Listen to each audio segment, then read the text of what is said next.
Today, we will be creating a tier list and rating the most well-known fictional languages which have been created for entertainment purposes, be that literature, film, or games.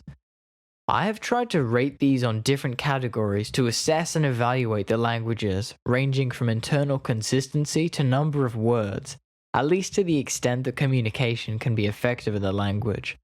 I've also factored in the originality of the fictional language as a creation. If you want to see more content similar to this, like the video and subscribe to the channel for future uploads. Quenya.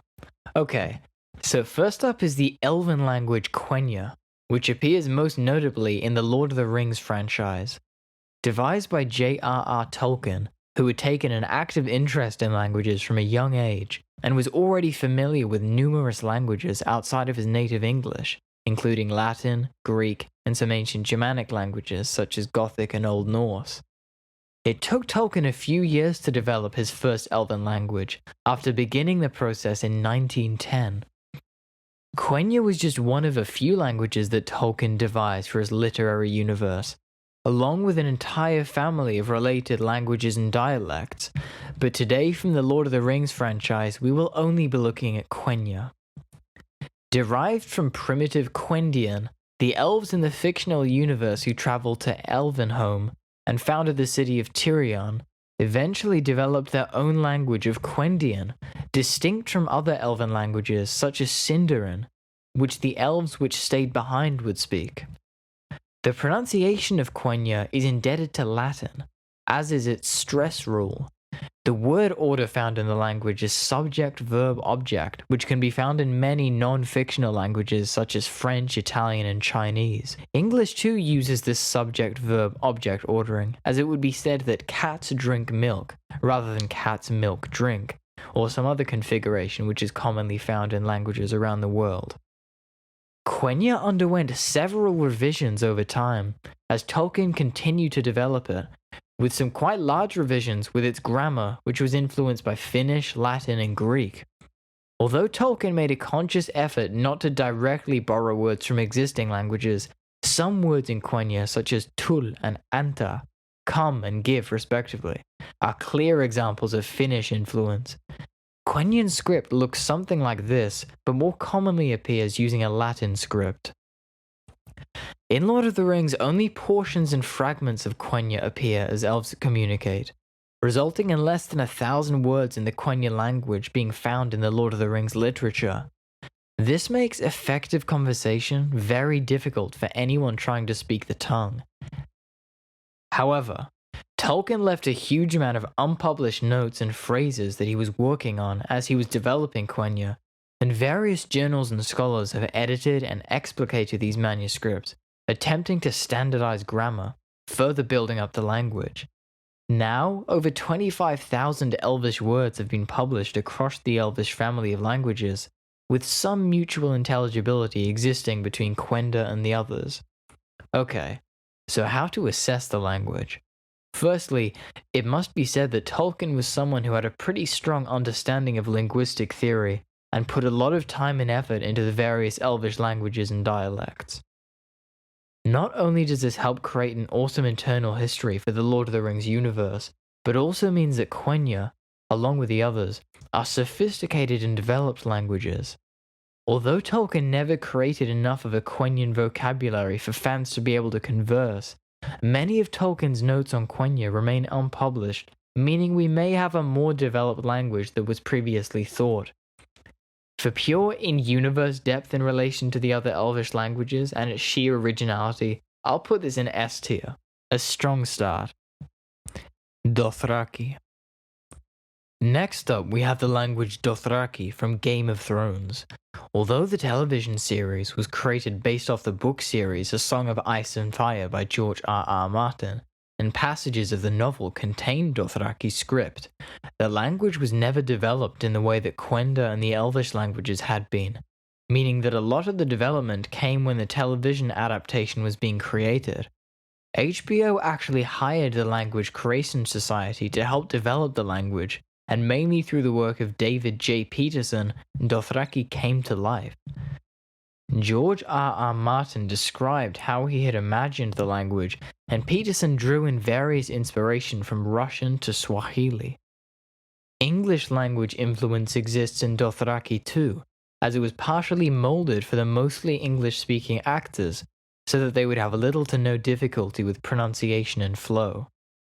As with Quenya, Dothraki uses a subject-verb-object format and contains 4 vowels, the sounds I, E, O, and A, as well as 23 consonants.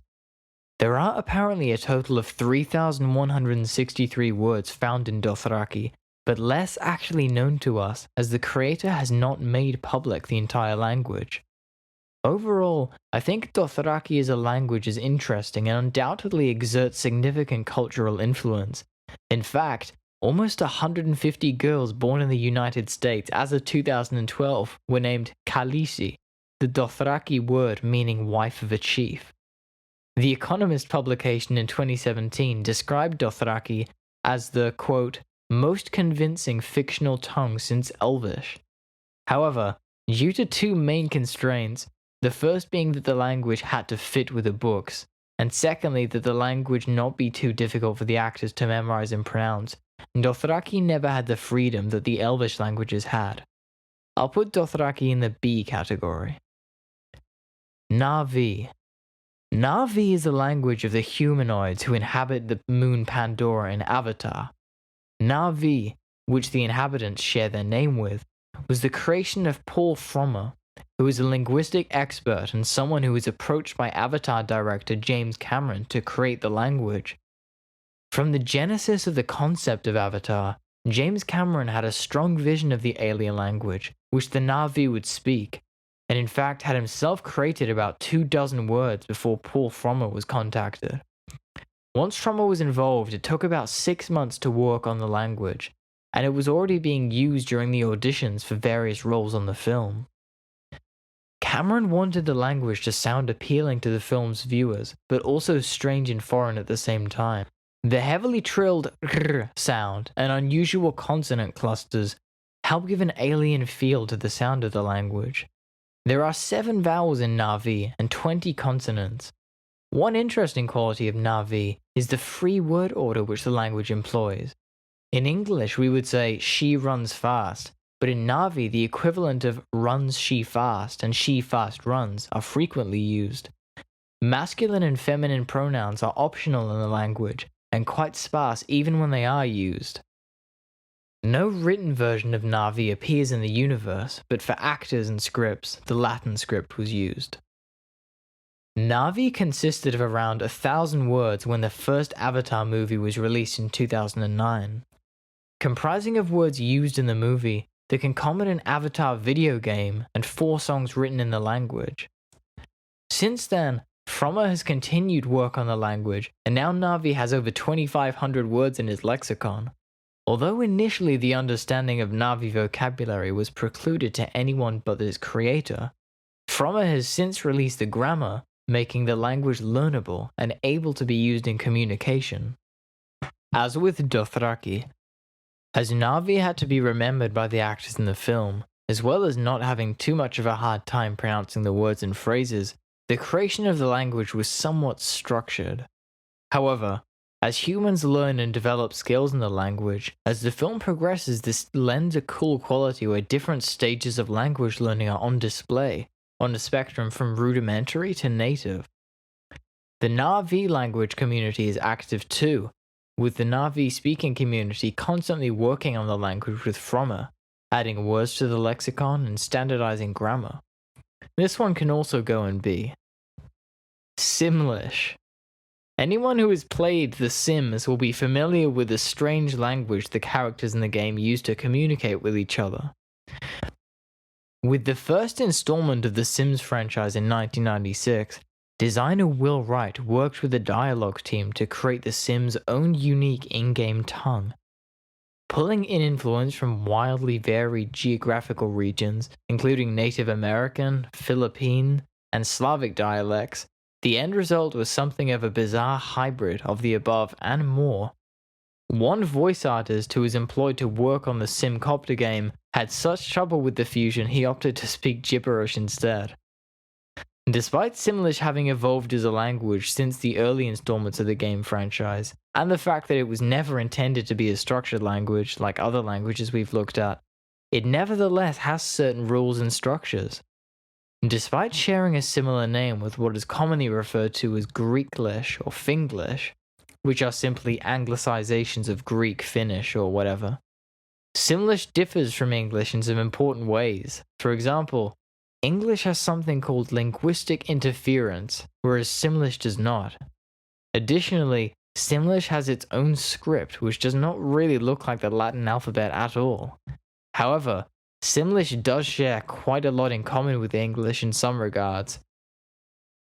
From certain metaphors only found in English being incorporated all the way to the word like being the exact same. In fact, it's been argued that the phonotactics of the two languages are identical. Despite being a pretty cool and distinctive part of the Sims universe, there is clearly less thought and effort put into this language.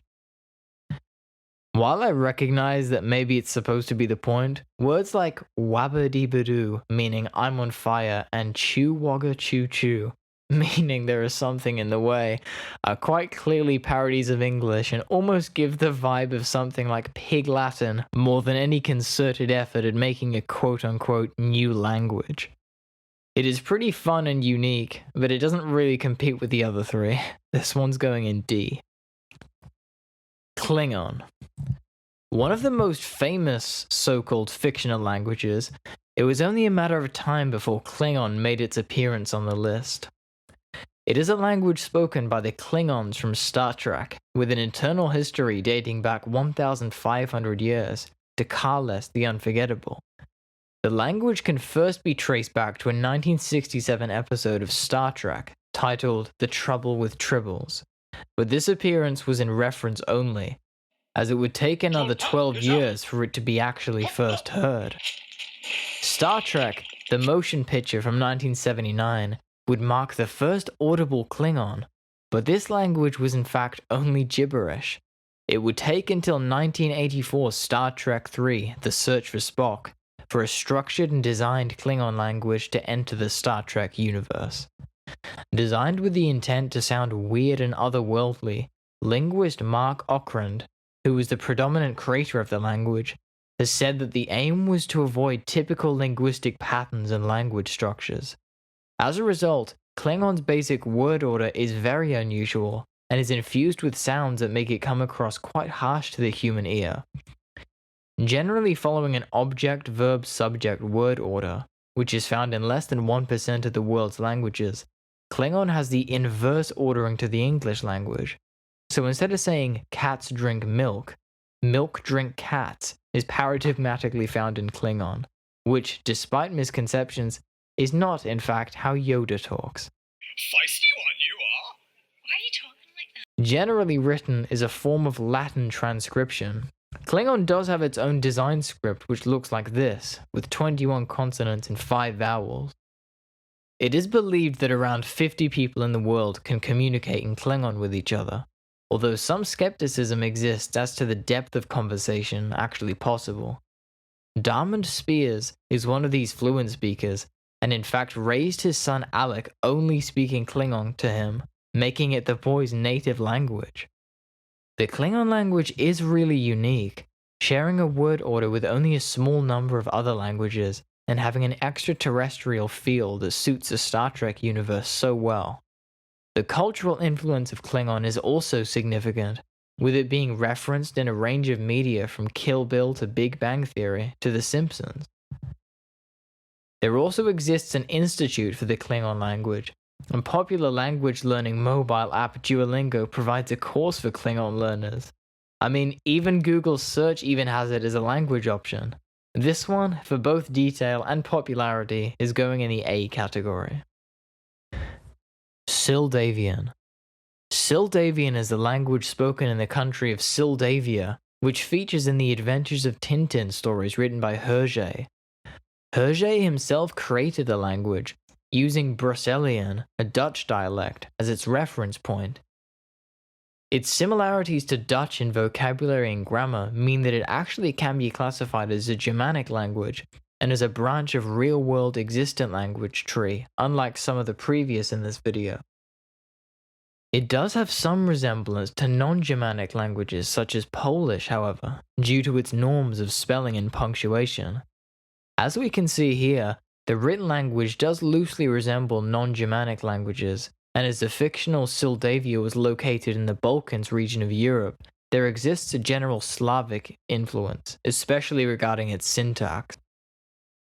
Appearing in the Tintin books in both Latin and Cyrillic script, the readers are only ever exposed to fragmentary glimpses of the language, and it was not developed into television adaptations. Unlike Dothraki, for example. Due to this, the small amount of material and the fact that no grammatical sketch of the language created by Hergé is believed to exist, little is known of Sildavian in comparison to some of the other languages featured on this list. Because of this, I couldn't find any spoken examples of Sildavian to get a flavor of what it would sound like, but if anyone else knows of one, let me know in the comments. The language itself is really interesting, both in itself and in its elusiveness for fans of Hergé's work. While Sildavian is rich in sounds and orthography, there do exist inconsistencies in the language, perhaps most notably in the spelling. And this lack of standardization precludes readers and fans from pronouncing or even conversing in Sildavian consistently. I would recommend Mark Rosenfelder's deep dive into the language, which unifies all of the scraps found in Hergé's work, and then analyzes them if you have any further interest. A link to his work is in the description. Overall, this is a cool fictional language, but in the absence of more material, and with the internal consistency problem, Sildavian can go into the C category. Furby. Last on this list, we have the language of Furby, the distinctive and unique manner of speech which Furbies, the popular children toys, make. The Furby toy works by initially speaking Furbish, but then learning the language of its owner over time, provided the owner speaks one of the 9 languages the Furby had been programmed with. In fact, the toy does not learn to speak a second language, but instead is pre-programmed to repeat phrases as time goes on. Furbish is characterized by short modes of communication, with small words and monosyllabic noises. For example, a newly purchased Furby will say "doodah" to affirm and "boo" to deny. The sound "you" will indicate the Furby is unhappy. Longer strings of monosyllabic noises can be spoken by the Furby, including "unai bodu," meaning "how are you doing?" and "unai lule du," meaning "do you want to play?" Okay, so the language is obviously simplistic, with what some might say are not so slight consistency issues, but maybe the simplicity is sort of the point with Furbish, as the Furby is designed to slowly transition to the owner's language. Furbish itself is merely a stepping stone. Overall though, less effort seems to have been put into this one, and for me, at least it is not a particularly aesthetically pleasing language. I get that it's for kids, but let's be honest, it kinda sucks. F tier. Thanks for watching, and see you next time at Area 52.